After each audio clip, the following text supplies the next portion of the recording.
Gemuk karena dendam masa kecil.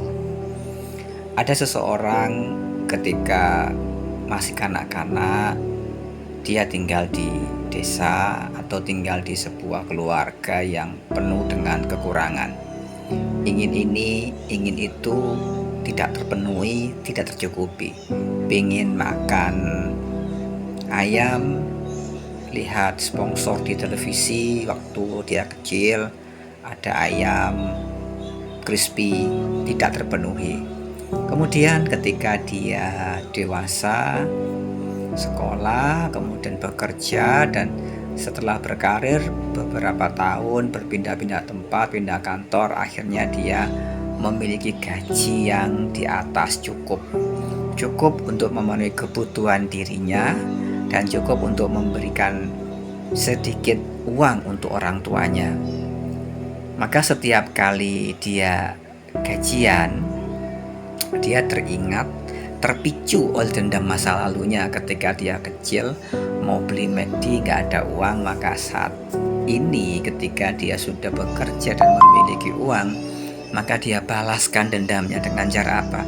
Membeli ayam McD, membeli ayam fried chicken, apakah KFC, CFC atau ayam-ayam yang lainnya, membeli makanan yang enak-enak, sehingga tanpa disadari karena terlalu banyak makan berlebih, akhirnya dia menjadi gemuk. Itulah yang menjadi pemicu sebuah balas dendam di masa lalu. Atau bisa jadi ketika ada juga seseorang yang ketika dia kuliah itu serba kekurangan, makan seadanya, hanya beli kuah, ngirit, prihatin. Kemudian setelah dia lulus kuliah dan terima pekerjaan, dia mampu memberikan ada kerja tambahan sebagai guru les privat dari rumah ke rumah, sehingga dia punya duit berlebih. Setiap minggu dia gajian baik dari sekolah, dari tempat dia ngasih les, bahkan yang lebih banyak dari dia ngasih les privat.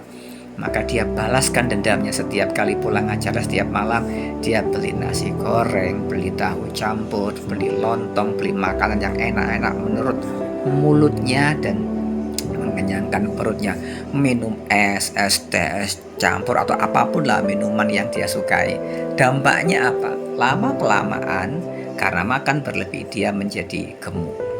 Jadi itu teman-teman ya, penyebab yang lain secara bawah sadar orang yang kegemukan, gendut itu karena dendam dari masa lalu. Solusinya, yuk selesaikan dendam di masa lalu itu, kita maafkan diri kita terima keadaan memang itu yang terjadi di masa lalu, dan sebagai bentuk pembelajaran kita untuk sadar sesadar-sadarnya bahwa memang ada episode dalam kehidupan. Dalam sebuah filosofi dikatakan bahwa semua akan berlalu.